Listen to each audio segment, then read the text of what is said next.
wir warten jetzt ab. Es wird heute, werden wir eine Nachricht kriegen vom Anwalt, ob er jetzt die restlichen 2 Auftritte noch macht oder nicht. Die Problematik ist, dass der Helmut Werner, der mit ihm das ja vor Ort immer macht, ja auch nicht gerade glücklich ist, weil er eben einmal schon einen Zaun verloren hat und genäht werden musste. Und er sagt, warum soll ich mir das antun?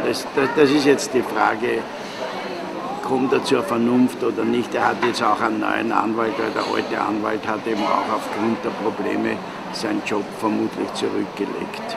Wir haben mit ihm 4 Auftritte vereinbart und abgeschlossen mit verschiedenen Veranstaltern, Open Air und so weiter, die zu machen sind.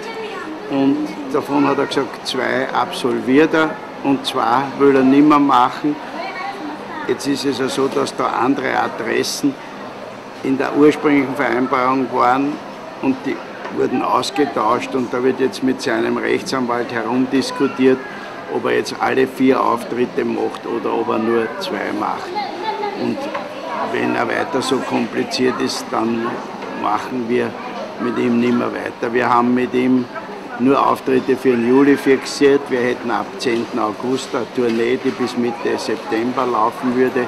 Aber die Problematik ist, wenn er immer sagt, das will ich nicht, dann wir verlieren unseren Namen. Wir brauchen, wenn man mit dem einen Vertrag macht, dann muss er auftreten, und da kann er nicht sagen, das habe ich vorher nicht gewusst, und es geht einfach, es gibt eine Vereinbarung, dass er, was ich nachher Autogramme gibt oder Meet and Greet macht, und das hat er einzuhalten.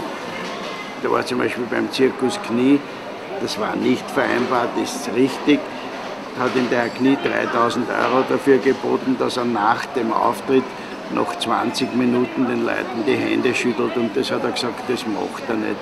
Wobei aber nicht er selber das ist, er ist eher ein friedlicher Mensch, und er hat einen Cousin, den Michael, und dann hat er noch einen zweiten, einen DJ, die immer sagen, du musst auch leben, du kannst nicht nur Geld verdienen.